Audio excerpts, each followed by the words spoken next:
Après les élections du printemps, l'Égypte tente de retrouver une stabilité politique et de relancer son tourisme, un pan important de l'activité économique qu'il est urgent de redresser. Où en est donc la réorganisation de ce secteur? Le point avec Nahed Rizk, directrice de l'Office du tourisme à Paris.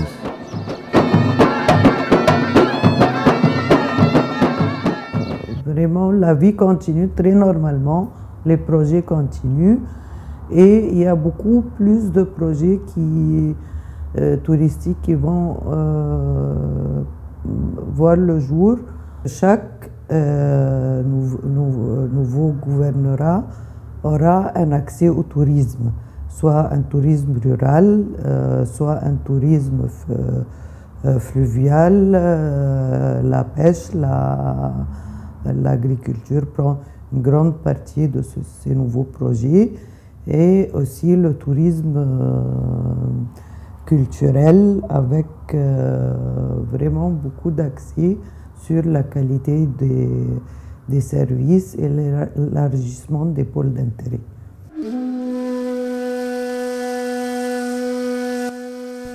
Pour que les voyageurs reprennent confiance, il faut bien entendu des garanties de sécurité. Alors, où en est-on?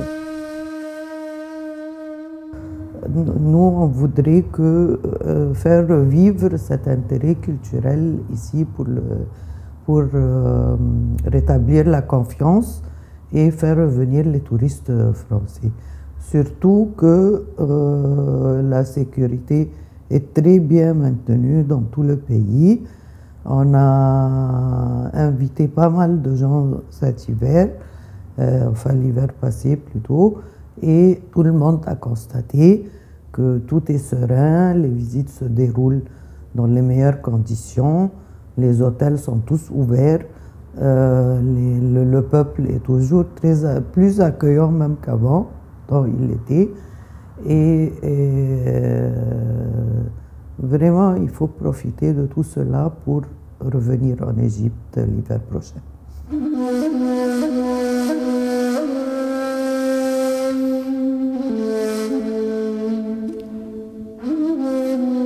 À partir du mois d'octobre prochain, on va remettre le vol direct sur Luxor, qui est un des plus grands sites touristiques du monde.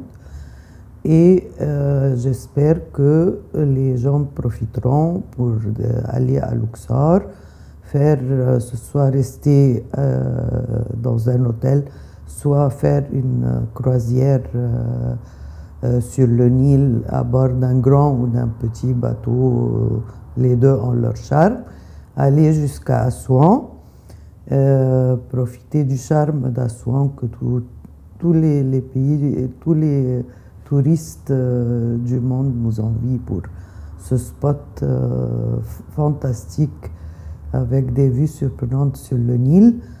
Et à la fin, finir par visiter le Caire, qui est vraiment un lieu incontournable avec le musée d'antiquité superbe qui a un charme fou, avec une collection inouïe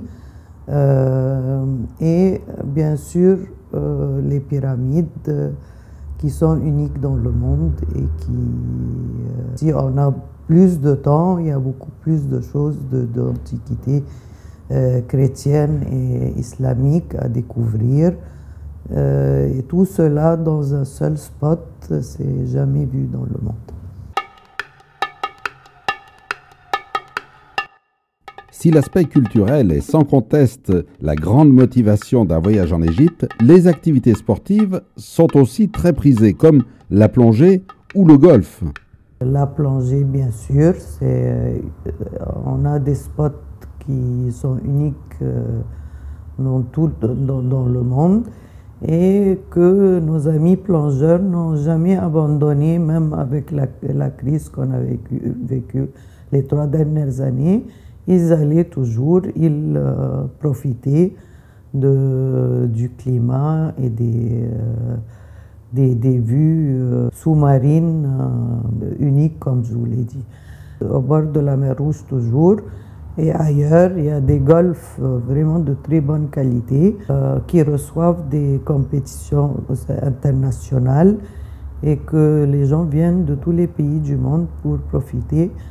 Surtout en hiver, on a un climat fantastique, donc tout le monde peut jouer sous le soleil et ça marche aussi très bien. Je crois que tout ce qui est un peu spécifique comme plongée ou golf ou sport en général, ça a toujours marché malgré que le grand public, si j'ose dire, a eu peur d'aller. Venez vite en Égypte pour profiter toujours des prix qui sont très raisonnables et que vous soyez nos ambassadeurs pour dire que tout va bien en Égypte. Si vous projetez un voyage en Égypte, n'hésitez pas à prendre conseil auprès d'une agence de voyage ou adressez-vous également à l'Office de tourisme à Paris.